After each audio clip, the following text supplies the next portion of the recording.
tadi potongan atau penggalan dari lagu Heart yang dibawakan oleh Nine Inch Nails. Mungkin Anda bertanya-tanya, ini judul lagu, kemudian nuansa lagunya, ini mau mengantarkan topik apa sih? Kok kelihatannya beda banget gitu ya. Selamat pagi Smart Listener dan juga sahabat yang bergabung. Saya London Lija dalam Smart Happiness.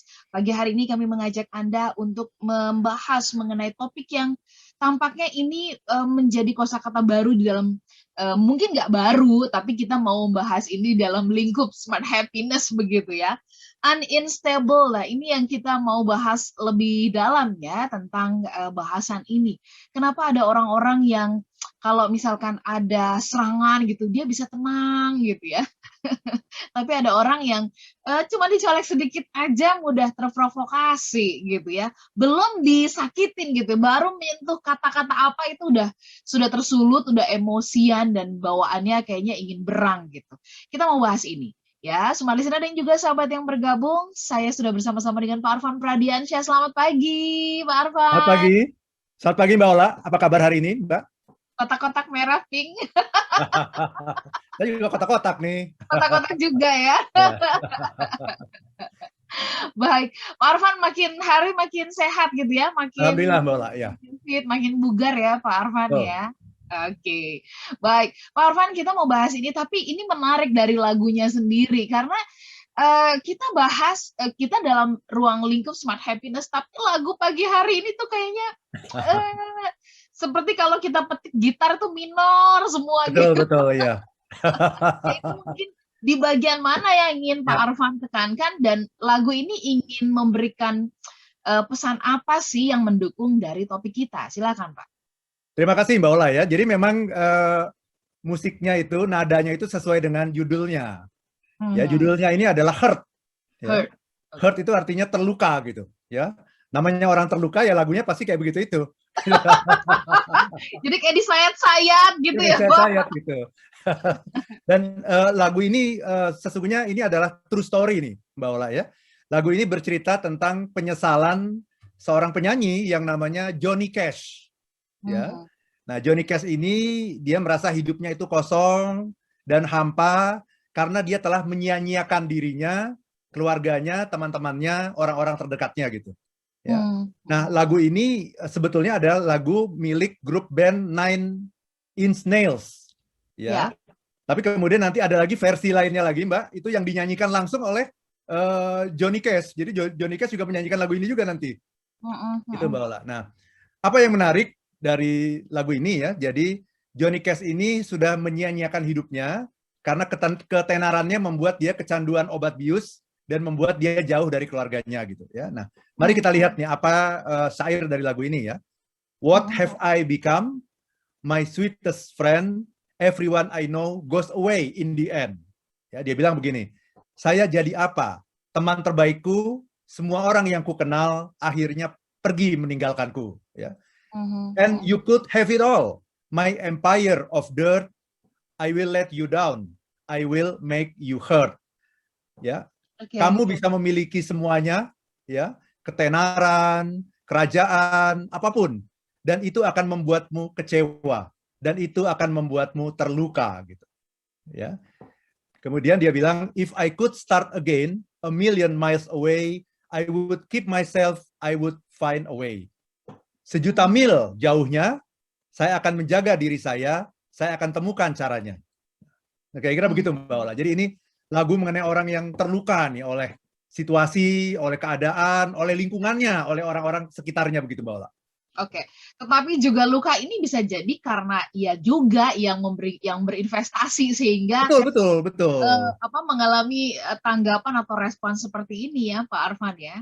Betul, semua orang yang bertanggung jawab akan mengatakan itu mestinya gitu. Ya bahwa iya, kalau kita terluka, kalau kita tersakiti, ya, itu pasti ada kontribusi kita. Seringkali kita mengatakan saya tersakiti dan sebagainya karena dia, karena pasangan saya, karena rekan kerja saya, karena teman bisnis saya, gitu ya. Padahal sebetulnya tidak ada orang yang mampu melukai kita tanpa seizin kita. Jadi ketika kita terluka itu kita harus ingat bahwa ada kontribusi kita di situ. Jangan sepenuhnya nyalain orang gitu Mbak Ola. Iya. Very good point tadi itu Mbak Ola. Oke, baik. Kita mau undang dulu ya ke Smart Listener nih. Kita coba tanya, kalau menurut pendapat Anda, karena Anda pasti dekat sekali dengan lingkungan Anda yang paling dekat dengan situasi di kantor, di organisasi, ya, keluarga, ya, terus kemudian mungkin grup-grup WhatsApp gitu. Anda coba ingat-ingat, amati pelan-pelan gitu. Kenapa ada orang yang kok mudah tersulut gitu, ya, mudah tersulut.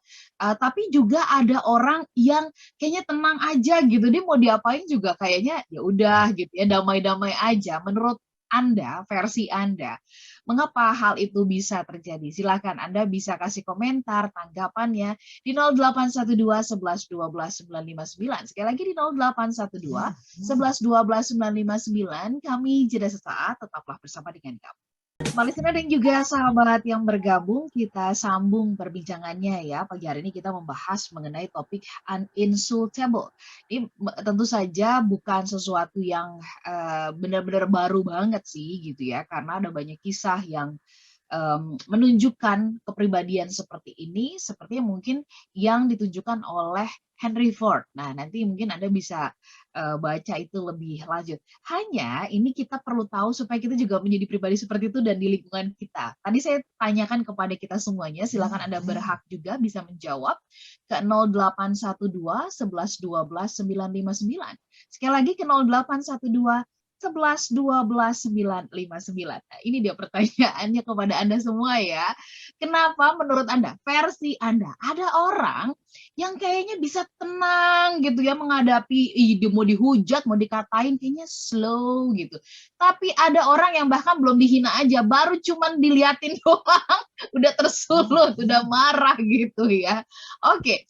Nah, gimana komentar Anda? Silakan dikirimkan ke 0812 11 12 959. Pak Arfan, mari kita mulai. Mungkin ini harus dijelaskan dulu supaya kami yang sangat awam ini dengan istilah uninsultable ini ya bisa lebih paham, mengerti tentang makna ini. Silakan Pak Arfan.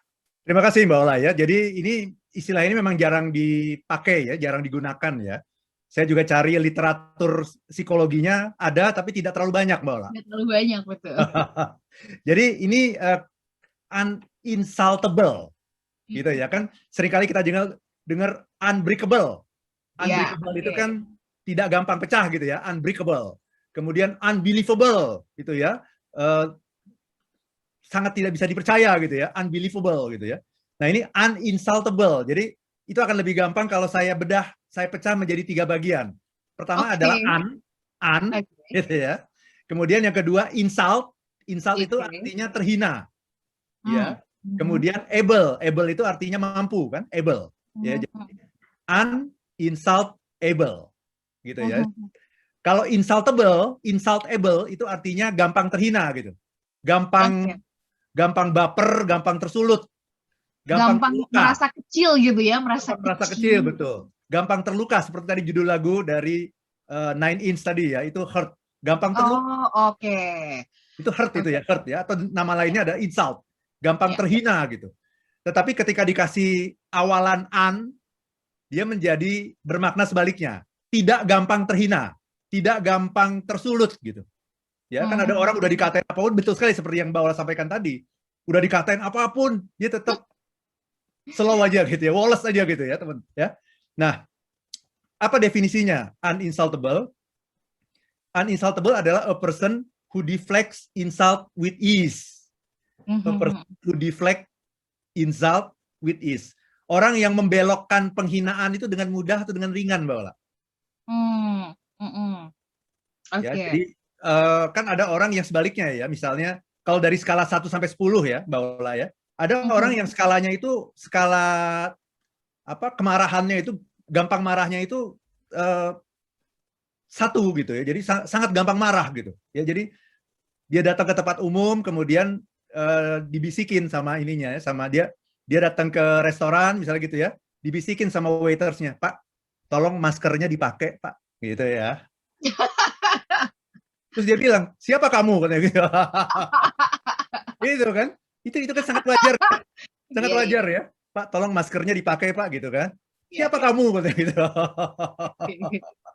Ini orang yang sangat gampang tersulut nih gitu ya. Nah, Ya. Sementara ada orang yang sebaliknya gitu, ya udah diapain pun dia tetap biasa aja gitu, tetap tenang saja. Nah, apa yang membedakan itu?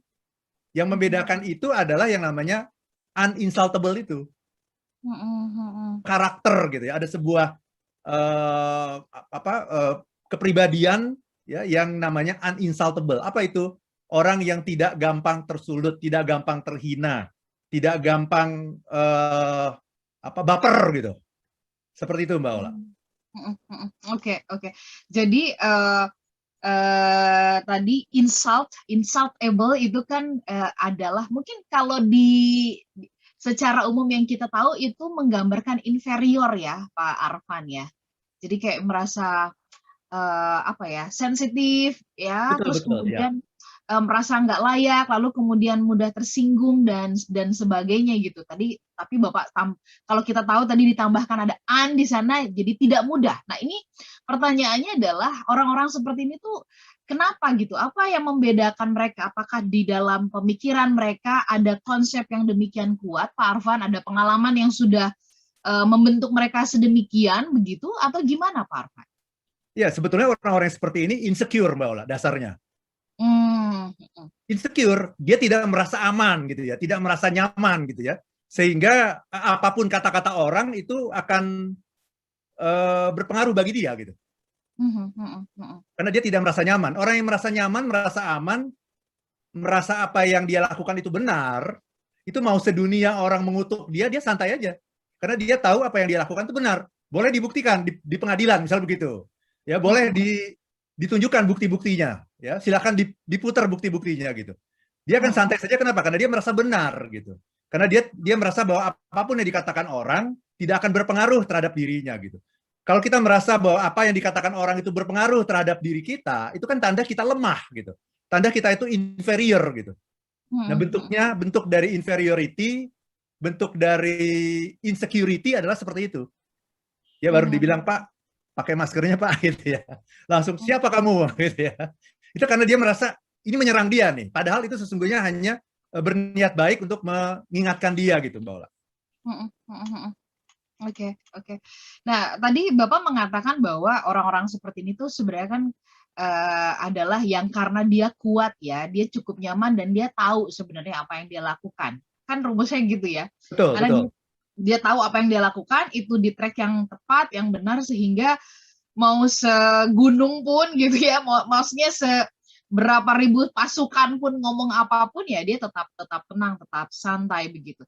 Tapi kan ini nih Pak Arfan, orang kan seringkali berpikiran gini, ya masa sih gitu ya saat semua orang ya ketika ordinary people say no terus kamu berkata say yes gitu. Ya. Apa ini nggak berarti orang yang say yes ini yang tanda tanya gitu ya? Karena apa? Karena kan sebenarnya kebanyakan orang nggak begitu gitu. Nah, ini bagaimana kita bisa menguatkan atau punya konsep berpikir yang kuat gitu saat semua orang mengatakan atau ordinary people tuh udah mengatakan enggak, kamu yang gila karena semua orang sudah mengatakan tidak gitu. Terima kasih Mbak Ola ya. Saya jawabnya dengan analogi saja nih Mbak Ola ya. Oke. Jadi bayangkan misalnya Mbak Ola punya secangkir air nih, gitu ya. Mbak Ola punya secangkir air, kemudian saya masukkan jamu yang pahit. Gimana rasanya Mbak Ola? Masuk jamu pahit? Pahit. Pahit ya. Pertanyaan, kenapa pahit? Karena dia masukkan jamu yang pahit. Oke. Kalau air saya itu bukan secangkir, Oke. tapi seember, Oke. dimasukkan jamu yang sama, itu kira-kira sama pahitnya nggak? Enggak. Nggak pahit. Kenapa nggak pahit? Karena airnya jauh lebih banyak daripada jumlah yang pahit. Oke. Ya. Kalau airnya sekolam? Lebih nggak kerasa lagi. Kalau airnya seluas samudra? Lebih nggak kerasa lagi. Artinya. Oke. Jadi apa yang ingin saya katakan dengan contoh ini? Orang yang uninsultable itu punya hati seluas samudra. Oke. Ya, jadi serangan-serangan itu tidak ada artinya buat dia gitu. Ya. Serangan itu akan berarti bagi kita kalau hati kita itu cuman secangkir air ini. Ya kalau hatinya cuma segini ya diserang, dikasih jamu sedikit saja itu udah pahit itu. Tapi kalau hati kita seluas samudra, minimal sekolam deh gitu, sekolam renang deh gitu ya. Itu nggak akan ada artinya tuh, Mbak. Serangan-serangan itu kecil semuanya gitu. Jadi mari kita berfokus bukan kepada pahitnya, bukan kepada serangannya, tapi mari kita berfokus pada meningkatkan kapasitas kita. Itu yang harus ditingkatkan. Baik kapasitas intelektual kita maupun kapasitas spiritual kita. Sehingga nanti ketika kapasitas intelektual maupun spiritual meningkat, serangan tetap ada. Jangan berharap bahwa dalam hidup ini tidak ada serangan. No, tidak mungkin, Mbak. Apapun yang kita lakukan dalam hidup, Mbak, pasti ada yang ngeritik. Coba deh. Bener. Benar Mbak? Mbak mau Betul. lakukan nggak itu? Ya, mau melakukan A dikritik orang. Ya, kita melakukan B ada lagi yang ngeritik. Kan itu contoh yang sangat populer itu kan cerita mengenai seorang anak dan ayah dan keledai kan? Ya, Ya. anaknya ayah anak keledai pergi ke pasar. Ya, kemudian anak duduk di atas keledai, ya kan? Ayahnya menuntun keledai.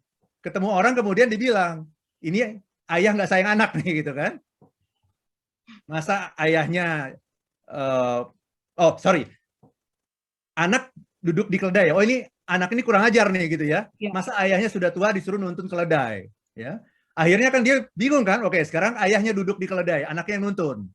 Ya, ketemu orang berikutnya dibilang, ini orang tua nggak sayang anak nih gitu kan? Bingung lagi dia. Akhirnya turun, dua-duanya turun. Ketemu orang berikutnya dibilang, ini orang bodoh nih, masa keledai nggak dinaikin? Kan seperti itu. Jadi apapun yang kita lakukan dalam hidup itu, pasti ada yang ngeritik, Mbak Ola. Pasti. Pasti. Kita nggak ngapa-ngapain pun dikritik. Ya, betul. Kita nggak ngapa-ngapain pun dikritik. Kita melakukan apapun, pasti aja ada salahnya di mata orang gitu. Nah, masalahnya kita mau ngambil itu atau enggak gitu. Orang yang sangat memikirkan apa kata orang, itu akan sangat gampang terluka, dan pada akhirnya dia nggak kenapa-ngapain, dia akan ada di situ-situ aja. Gitu Mbak Ola.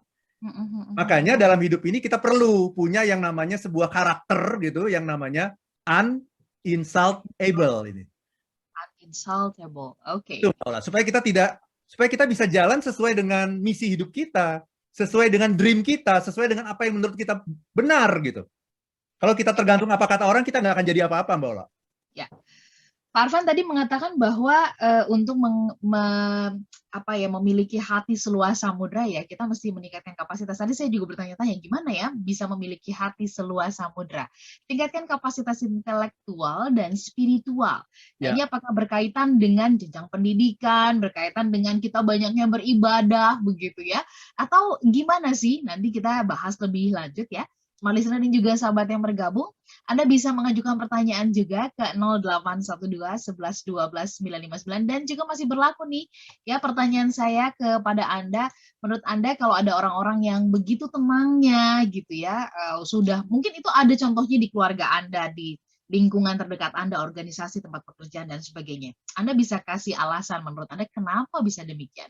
Kami jeda sesaat, tetaplah bersama dengan kami dalam Smart Happiness.